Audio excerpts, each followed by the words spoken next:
Mến chào các bạn. Cô và các bạn lại gặp nhau ở kênh Bếp Xanh. Hôm nay cô sẽ hướng dẫn các bạn làm bánh bông lan nho nhé.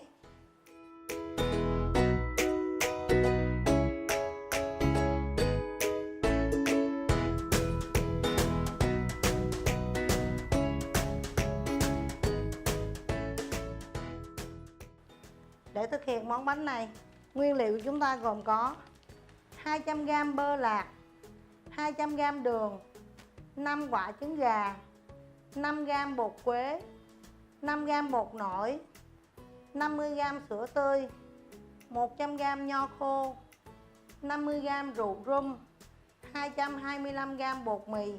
Sau khi chúng ta đã chuẩn bị xong phần nguyên liệu, chúng ta sẽ bắt tay vào thực hiện nhé. Ở đây cô sẽ lấy cái hỗn hợp rượu rum này nè ha. Cô đổ vào cái nho khô này. Nho khô sau khi chúng ta mua về, chúng ta sẽ rửa thật là sạch để cho nó mất đi cái bụi bẩn ở trong cái nho khô của mình ha. Sau đó chúng ta sẽ đổ cái phần nước đi cho thật là ráo. Sau đó mình sẽ đổ cái rượu rum vào trong đây và mình ngâm để cho cái nho mình nó ngấm với cái rượu rum và nó sẽ nở ra, nó mềm.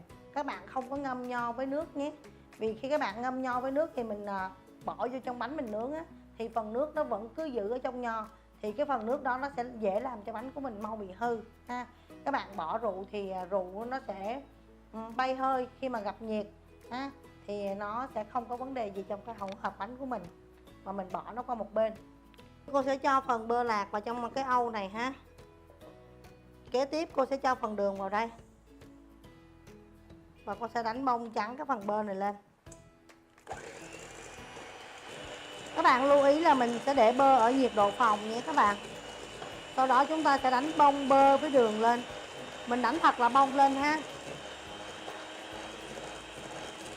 Sau khi bơ với đường nó đã hòa quyện với nhau rồi, chúng ta sẽ cho từng trứng vào đây.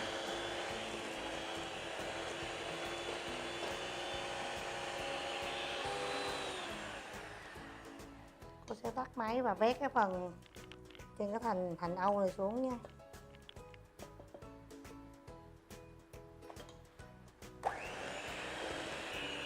Sau khi những nguyên liệu đã quyện lại với nhau rồi, chúng ta sẽ cho phần sữa này vào trong đây.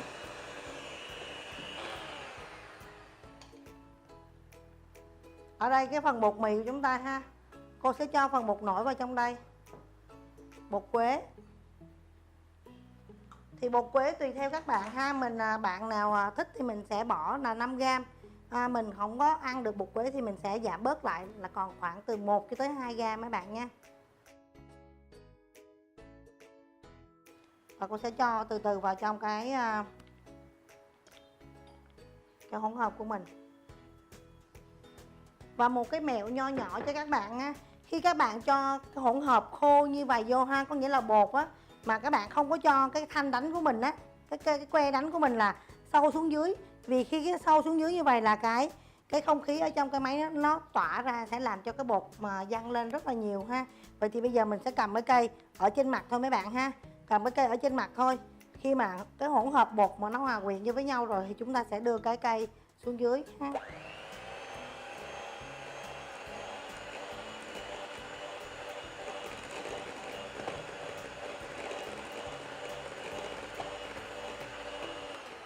Mình chỉ đánh hòa quyện vô thôi các bạn ha. Kế tiếp mình lại cho tiếp cái hỗn hợp còn lại vào.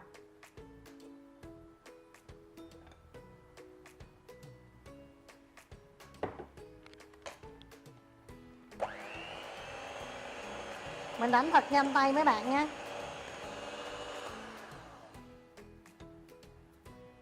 Chúng ta sẽ vét những cái bột ở trên thành này xuống ha, và đảo đều thêm một lần nữa. Ở đây là dòng bánh bao khét mấy bạn ha. Bao khét nó có nghĩa là dòng bánh nó có rất nhiều bơ, bánh bông lan mà rất là nặng mấy bạn nha. Bây giờ cô sẽ cho đổ cái phần nho hồi nãy mình ngâm với rượu rum này ra ha, để cho nó ráo ha. Và mình sẽ cho vào cái hỗn hợp và cái đô bột của mình mà vừa mới đánh xong mà mình trộn. Và ở đây cô sẽ cho 2 phần thôi, còn lại một phần xíu nữa cô để cô rắc lên trên mặt để đề con cái bánh mình cho đẹp nhé.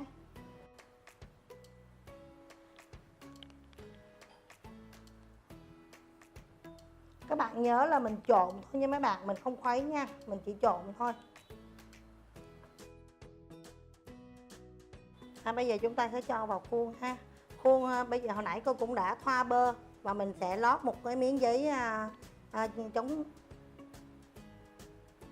miếng giấy nến ha. Mình sẽ ở đây khuôn này cô sẽ thoa bơ và cô sẽ cắt một miếng giấy nến lót vào trong đây. Bây giờ mình sẽ cho vào khuôn và đem đi nướng.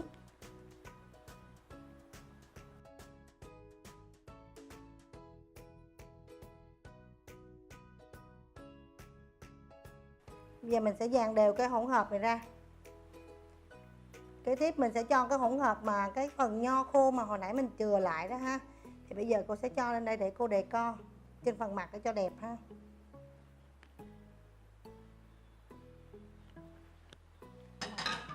Xong. Các bạn nhớ lưu ý giùm cô, sau khi chúng ta bỏ vô trong khuôn như thế này ha, rồi chúng ta sẽ đập cái khuôn nó xuống.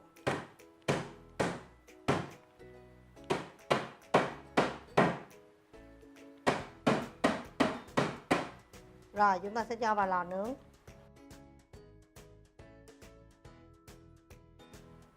Vậy là sau một thời gian ngắn, bánh của chúng ta đã chín hoàn toàn rồi.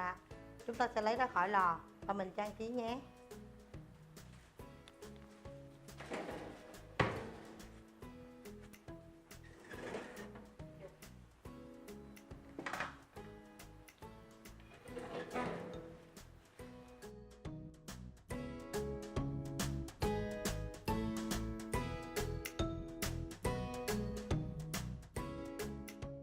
Vậy là chúng ta vừa hoàn thành xong món bánh bông lan nho.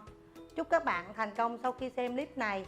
Mọi ý kiến đóng góp các bạn hãy bình luận bên dưới nhé. Xin chào và hẹn gặp lại.